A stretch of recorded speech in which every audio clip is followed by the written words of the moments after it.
mensahe po natin pag-aaralan ngayong araw na to ay sa Micah. Ayan, so, ano na natin? Dahil kinuha na natin ito ng theme, ngayon aralin na po natin ang kabuuan yan. Micah chapter 6 verse 8a, ang aaralin po natin. So, dalawa ho yan, nakikita ho ninyo, may kadugtong pa po yan. So, sabi dito ho, Micah chapter 6 verse 8a, He has told you, O man, what is good. Ang nagsasalita po dito ay si Propeta Micah. So, yung Micah ho dyan, hindi po yan babae. Okay? Baka sabihin nyo yan, Micah ho, lalaki po yan. So, it was, and what does the Lord requires of you? But to do justice and to love kindness and to walk humbly with your God. Okay? So, patanong mo yan, dahil ang kausap nga ho dyan ni Micah at that time, ang audience po niya dyan ay yung mga Israelita na nawala na ho sa kanila ho. Alam nyo, kung nararanasan natin sa panahon natin ngayon yung kawalan ng katarungan, matagal ng panahon, umiiral na po yan.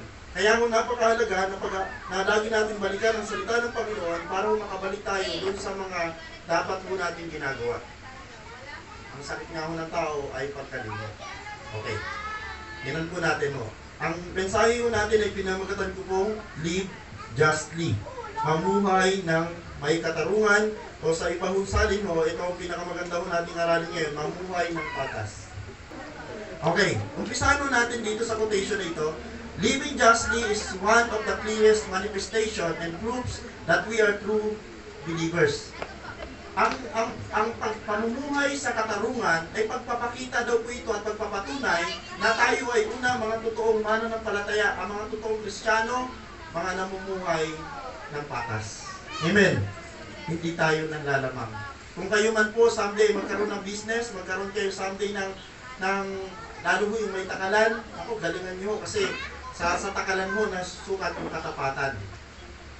Huwag niyong babawasan, kung may susobrahan man, medyo maganda yun. Pero sa totoo lang, gusto lagi nila yung eksakto. Okay? Ito daw ho ay magpapakita ng tunay na tayo totoong mga mananampalataya, mga totoong lingkod tayo ng Diyos, at last, mga totoong anak tayo ng Diyos. Nagpakita lang tayo ho ng katapatan, nagpakita lang tayo ho ng tamang pamumuhay, na itaas natin ang ating Diyos sa pamamagitan ng ating pamumuhay. Tandaan niyo po, marami ng mga tao ngayon ang hindi ho namumuhay sa katapatan, hindi ho namumuhay ayon ho sa pagiging makatarungan. Tayo mga Kristiyano ang nalalabi na lang tao na magiging pag-asa ng Pilipinas at ng mundo ito. Pag tayo pa po ang namuhay ng walang katarungan, wala na ho saysay o hindi na ho magiging maganda. Sobrang hindi na magiging maganda ang takbo ng mundo ito. Okay? Because He is truly just. Sino yung He? Si God. He is truly just whom we emulate. Ang Diyos ay makatarungan na ating tinutularan. So mga tunay tayo mga anak ng Diyos, mga lingkod ng Diyos at mga totoong mananampalataya tayo ng Diyos kung makatarungan tayong namumuhay dahil ang Diyos na ating sinasamba ay makatarungan. Amen po ba? Ngayon ho, dadaanan natin yung mga verses na sabi ko sa inyo na nakaraan, pagpapatunay na kahit po sa hayop ay makatarungan ng Diyos. Okay. Tingnan po natin muna ang background nitong Micah. Yung Micah chapter 6 verse 8 is set within an 8th century BC courtroom. Okay, imagine niyo nagsasalita si Micah, so nagsasalita siya at that time. At ang senaryo na ito, ang Diyos ay nasa hukuman kasama ng kanyang bayan. Ang kausap ng Panginoon dito ay ang Israelita at siya mismo, si Yahweh. Si Yod-Heh, Vav-Heh, ang ating pinag-uusapan dito. Si Yahweh, si Jehovah, nandun siya sa courtroom at that time, at ang kanyang sinasakdal ay walang iba, kundi ang bayang pinili niya. Yun yung senaryo, nandun sila sa set na ganyan. Where God puts Israel on trial for their sins and hypocrisy. Dahil ang mga Israelita, sabi ko nga sa iyo, sagad sa buto ang kasalanan ng Israel. At namumuhay sila, yung word na hypocrisy, namumuhay sila saan po? Ano po ang ibig sabihin ng salitang hypocrisy? Pagkukunwari. Di ba sabi ng Panginoon sa aklat ng Isaiah, ang mga Israelita ay malapit lang sa akin ang bibig, pero ang layo ng puso. Maraming mga tao malapit ang bibig sa Diyos, pero ang puso ang layo. Tama po ba?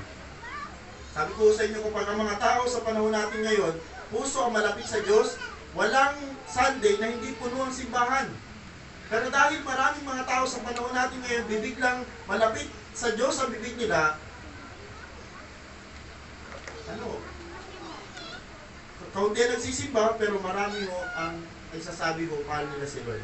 Parang hindi naman nagtutugma yung kanilang sinasabi doon sa kinikilos nila. Pangalawa, after God recounts His faithfulness, the people ask how they can appease Him, suggesting extravagant sacrifice. Okay, sinabi ng Panginoon, ito ang ginawa ko sa inyo, pero ano ang ginawa mo sa akin?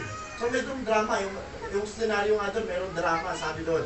So, yung word na sinasabi ng Panginoon sa mga Israelita at that time, ay sinasabi ng Panginoon, alam niyo, ang ginawa ko sa inyo, inialis ko kayo sa Ehipto, niligtas ko kayo, pinagpala ko kayo, pero anong ginawa niyo sa akin? Ang mga tao walang katarungan sa Diyos. Ito, sa senaryo na to. Nung nalaman ng mga tao, kasi yung word na apiso, hindi, gusto nilang pakalmahin ng Diyos at that time kasi galit ang Diyos, pero sabi ng mga Israelita, Panginoon, paano kayo kakalma? Paano lulubag ang inyong loob sa amin? Sabi nila, tanong nila doon. So, ang sabi nila, Lord, sa pamamagitan po ba ng mga handog, sa pamamagitan po ba, Panginoon, ng mga hayop na sakripisyo para po sa inyo? Then, ang sagot ng Panginoon ay ito. The verse respond that God desire righteous living over ritual. Sabi ng Panginoon, hindi ko habol yung mga handog ninyo mga hayop. Hindi ko habol yung mga ritual. Ang habol ko sa inyo, ay ang tamang pamumuhay. Mga kapatid, tayo ngayon ang kakausapin ng Panginoon kasi ang mensahe ng Panginoon ay hindi na sa Israel, mga Israelita ngayon, kundi sa mga tao sa GCCF. Amen po ba? Handa na po ba kayo makinig sa mensahe ng Panginoon? Dahil ang mensahe ng Panginoon na ito ay para sa atin. Live justly. Mamuhay tayo po ng patas. Mamuhay tayo ng makatarungan. May dalawang sagot dito sa mensahe natin mo. Dalawa lang ang points natin pag-aaralan. Then ang tanong mo, why do we need to live justly? So, bakit po kailangan natin mamuhay na may katarungan? Bakit natin kailangan mamuhay na may katapatan? Bakit natin kailangan mamuhay na may katuwiran? Unang sagot, because God stated it to us. Yun ang sabi ng Panginoon. Yung salitang stated, ito ay sinabi ng Panginoon, ito ay inihayag ng Panginoon. Then ang sabi niya ho sa aklat na Micah chapter 6 verse 8a, He has told you, O man, what is good. Okay, yung man dyan, Israel, ang original na recipient niyan ay mga Israelita, pero dahil tayo po sa oras na ito ang kausap ng salita ng Panginoon, then ang audience po dyan, He has told you, o pwede natin indicate ang ating mga pangalan, what is good. Ano mo ba ang sabi dyan? Ano mo ba ang good na sinasabi dyan? Yung good na sinasabi dyan ho ay yung pagiging makatarungan. Ito ang sabi dyan, sinabi niya ito sa mga nauna sa atin, sa mga Israelita. Ang mga Israelita po ang kanilang pagkakakilanlan, sila ay pinili, sila ay hinirang. Ganun ho katindi ang calling ng mga Israelita. Sa lahat ng mga ng pinaka-blessed na tao na nabuhay sa mundo ito, walang iba kundi mga Israelita dahil sila ay pinili, sila ay hinirang at tinawag ng Diyos para maging Kanya. Ang tawag nga ako kay Israel at that time, panganay. Grabe. Kaya kung i-bless ng Panginoon ng Pilipinas, sorry to say, uunahin ng Panginoon ang mga Israelita. Purihin ng Panginoon, dahil sa pagkapako ng Panginoon Isus sa krus, tayo ng mga hindi Israelita, na isama tayo ho at naiupong at naging mga spiritual Israelites. Tinuha ang ating pagkakilanlan. Okay, sinabi na niya ito sa mga nauna sa atin, sabi ko sa inyo kanina, sa mga Israelita, at sinasabi niya pa rin ito hanggang sa kasalukuyan para naman sa atin. Anong tawag sa atin? Mga niligtas. Bakit po ang tawag sa atin mga niligtas? Dahil tayo po ay sumampalataya sa ating Panginoong Hesus.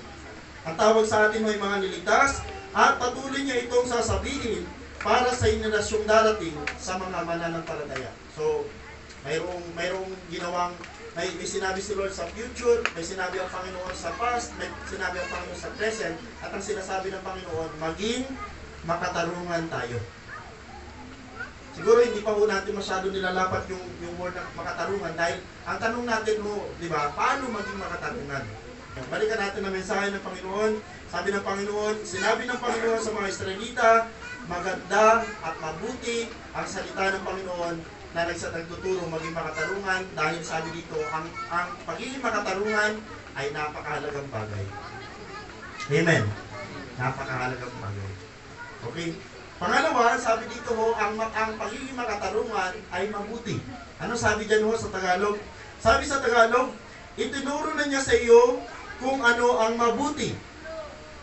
Okay, yung word na mabuti dyan, ang sinasabi ho dyan, yung tatlong bagay. At isa ho dun sa tatlong bagay na yun na sinasabi, ang pagiging makatarungan, na gustong-gusto ng Panginoon makita sa mga anak niya na ginagawa natin yung pagiging makatarungan. Subukan nyo ho, ang pagiging makatarungan ho ay madalas, ito ho ay madalas ho na hindi na i-apply sa panahon na tayo mag-isa.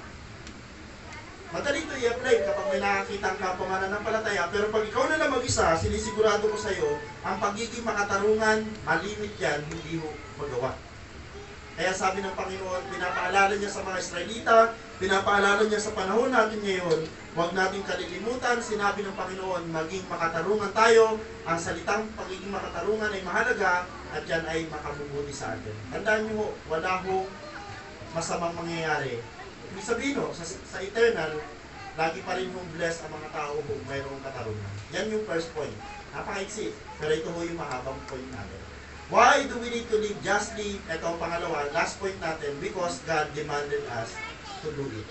Sinabi ng Panginoon, ni-require ng Panginoon. Ito ang nais ng Panginoon, sabi sa Micah, basahin natin. And what does the Lord require? Ano ba ang hinihiling ng Panginoon sa tao? Of you, but to do justice. Yun ang una. Sabi ng Panginoon, ang hinihiling ko sa inyo bilang mga Israelita, bilang mga pinili, bilang mga tinawag ko, gawin ninyo ang katarungan. Gawin ninyo ang katarungan. Okay, sa una, kanino daw po? Una, sa lahat ng tao, o lahat ng bagay. Pangalawa, sa lahat ng tao. Pangatlo, sa Diyos. Okay? Kasi sabi dun sa Tagalog, ito ang sabi sa Tagalog, ito ang nais ni Yahweh, maging makatarungan ka sa lahat ng bagay. So sa lahat ng bagay, meaning to say, wala kang pipiliin. Ay pastor, sa mga tao, yung close lang sa akin, maliho. Yung lahat ng tao, kasama ho dyan ang kaaway. Okay, so pupunta tayo sa example natin. Kaya ho ito matagal yung pangalawang points dahil babasahin natin ang Exodus chapter 23, verse 1 to 9. Ito ho yung ating, yun yung ating message, pero yung pag-aaralan natin yung example na ito. Ito ho ay patungkol sa mga tuntunin tungkol sa katarungan. Sabi ko sa inyo kanina sa unang point, sinabi na ito ng Panginoon matagal na. Bago nagkaroon ng Micah, bago nagkaroon ng sulat si Micah doon sa aklat niya, napakalayo ho ng agwat ng Exodus sa kanya. Okay? Tignan nyo. Ito hong Exodus chapter 23, verse 1 to 9. Ito ang setting po niyan. In Exodus 23, God or Yahweh is speaking. He is on Mount Sinai. Okay, naalala natin na ang Exodus pala, alam nyo, ang good thing dyan sa Exodus, nung pag-alis nila sa Egypto, ito, sinulat itong Exodus nito, ang kwento ho niyan ay yung ilang buwan pa lang silang naglalakbay sa wilderness, nasulat po ito, at ang setting po niyan, nagsasalita ang Diyos dyan sa bundok ng Sinai, binibigay niya kay Moses ang batas, at in-instruct niya ang mga tao tungkol sa kanyang pangako sa kanila, at ang sabi dito, halos ilang buwan pa lang ang nakakalipas nung tumawid sila sa paglaya mula sa Egypto papunta sa Promised Land. Okay. Tingnan mo natin yung una. Marami po ito. Okay, verse 1 to 9 po yan.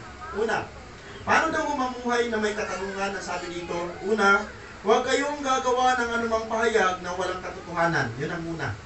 Ang sabi ng Panginoon, pag nagpahayag ka ng hindi katotohanan, wala sa katotohanan, automatic mo, lumalabas ka sa pagiging makatarungan.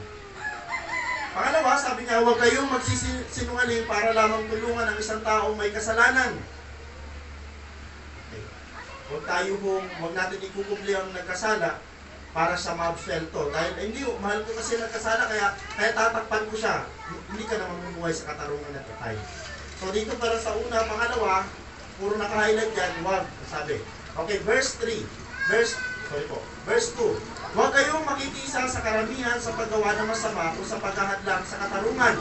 Ngunit huwag rin ninyong kikilanlin ang mahihirap dahil lang, huwag ninyong kikilingan ang mahirap dahil lang sa kanilang kalagayan. So hindi rin pala makatarungan kapag ang ating kakampihan o ang ating ipagtatanggol ay ang mahirap na nagkasala dahil mahirap sila. Paano din yun? Okay? So tinitingnan natin tamang pamumuhay, balanseng pamumuhay, ng katarungan.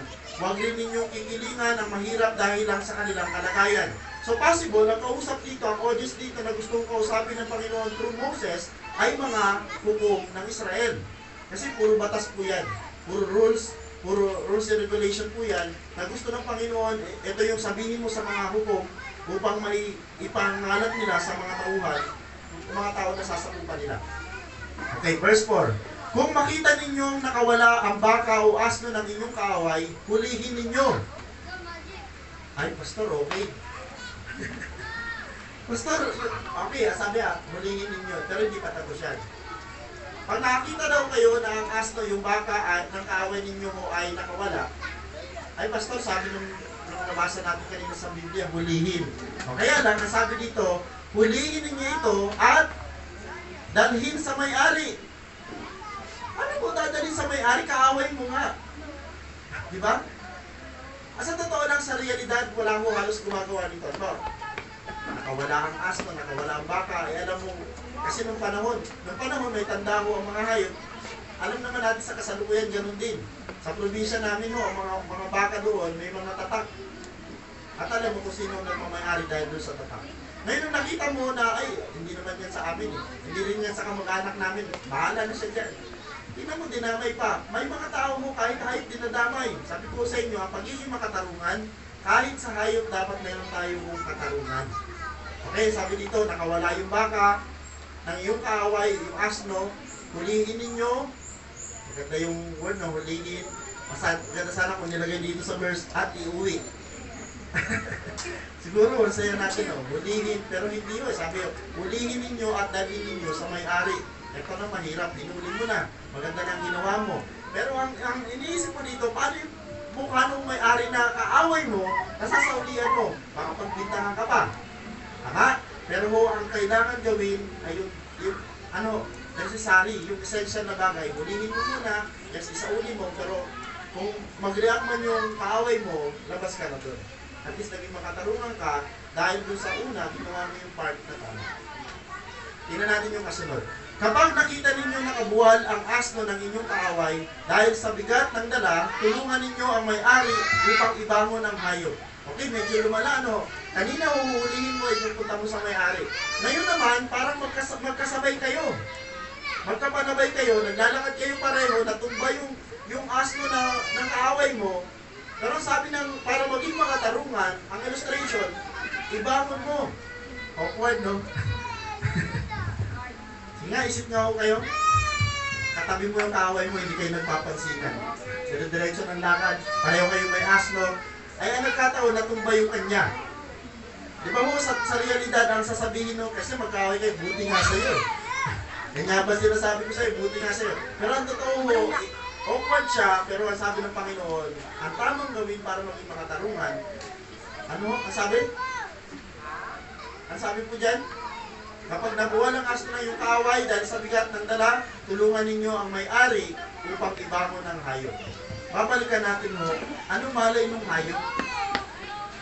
Di ba? Minsan, ay sana mamatay na lang yan. Minsan sa totoo lang mo, kung hindi natin paiiralin yung ating mga sarili. Sige nga, paano natin i-contextualize kung wala naman tayong asno, wala naman tayong mga hayop? Paano natin i-contextualize to sa panahon natin ngayon? Halimbawa na lang mo na malengke kayo. Magkasabay kayo, magkaaway kasi kayo eh. Tapos ang ganda ng ang ganda mo ng bitbit mong plastic. Dahil sa'yo, dinoble mo. Wise ka eh. Ayun sa kaaway mo, konti lang plus manipis. Nabuwal ngayon ay ibig sabihin napunit, nalaglag mo ang mga napabili nga, ang gagawin mo. Tatawanan. Di ba? Sa totoo lang mo, sa realidad, yun ang ating gagawin mo. Buti nga sa'yo. Isip-isip, hindi mo naman siya personal na sasabihin, pero sa isip mo, tantuwa ka dahil may nangyari sa kanya masama. Ang totoo mo, ganun tayo. Pag may kaaway tayo, wala tayong ibang iniisip, kundi mapasama siya, siya ho ay mapahamak, pero sa Diyos hindi siya maganda. Lagi pa rin dapat natin mahalin at isama sa panalangin ng ating mga kaaway, kahit masama ang ginawa nila sa atin. Bakit po? Makatarungan ng Diyos, at dahil sa ang Ama natin, magiging makatarungan tayo, then yung moment na siya ho ang sisipil at magpaparusa dun sa kaaway mo, labas ka na dun. Tama. Si Lord na ang gagawa ng bagay na para sa'yo. Okay, balikan ko lang ha. Tulungan ninyo ang may-ari upang ibangon ng hayop. Okay? Yan ho ang pagiging makatarungan. Di ba nung nakaraang kauna-unahang Sunday, naalala nyo ho, may mga tao ho, may kaaway siya, or may mga tao ho na broken-hearted siya, nakakita siya ng hayop, nakakita siya ng halaman. Wala namang ano-ano yung hayop at halaman, pinagtatadyakan niya, sinira-sira niya yung halaman. Ano bang malay ng halaman? Ano bang malay ng hayop, di ba? So, ang pagiging makatarungan ho, sa harapan ng Panginoon, ang issue dito lagi ho ay ang puso. Kumusta ang puso? Sana ho may apply natin to. Sa totoo lang ho, lahat tayo mga tao, at least kahit ang Christian, nagigigil tayo. At may mga time, yung mga tao nangaasal sa atin, may gusto talaga tayo hong maranasan nila, at ang gusto natin hong maranasan nila ay pangit. Hindi ho yan makatarungan. Okay? Tuloy mo natin. Okay, verse 6, sabi dito, huwag ninyong pagkakaitan ng katarungan ng mga mahihirap. Huwag kayong magbibintang ng walang katotohanan. Yan, abot na naman yan sa chismis. Dalawang version. Huwag ninyong aatulan ng kamatayan ng isang taong walang kasalanan. Paparusahan ko ang sino mang gagawa ng ganoon. Sa Bible, walang mahirap, walang mayaman. At the time, sa Bible, pag pumatay ka ng tao, mayaman ka, hari ka, o ano ka man, ng panahon pag pumatay ka, papatayin ka rin. Dahil yun ang rules. Sabi ni Moses, ngipin sa ngipin, bali sa bali, ngipin sa ngipin, bali sa bali, ano pa? Sugat sa sugat, o ano pa man. Basta sabi ni Moses at the time, kung ano ang ginawa mo sa kapwa mo, yun ang dapat din gawin sa'yo. Yun ho ang balanse, yun ho ang makatarungan. Exodus chapter 23, verse 8 to 9, huwag kayong tatanggap ng suhol sapagkat ang suhol ay bumubulag sa tao sa katwiran at ikinaapi naman ng mga walang sala. At ito ho, dahil sa suhol, marami ho ngayon ang hindi nagsasalita ng totoo. Dahil sa suhol, marami ho mga nagtaong hindi nagsasalita ng katotohanan.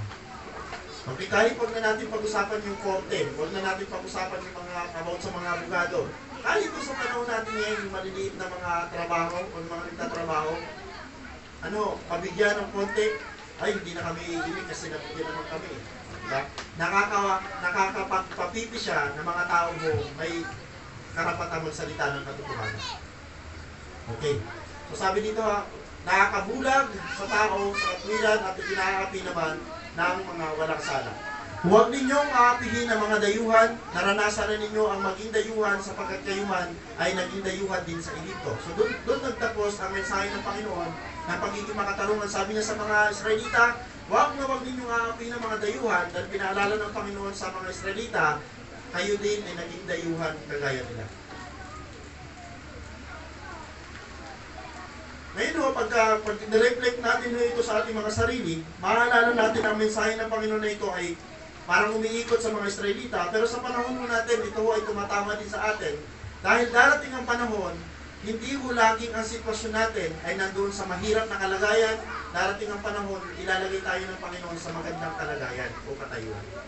Paano mo tayo magiging makatarungan? The moment na nandun tayo sa tuktok ng ating mong tagumpay, huwag tayo makalimot na dati din tayo nandun sa bagsak na kalagayan. Then kung may mga tao lalapit sa atin, hihiling ng tulong, may mga tao lalapit sa ating parang mag-as na maliit na bagay, huwag mo natin kakalimutan na mag-abot sa kanila o tumulong sa kanila dun sa part na kaya natin.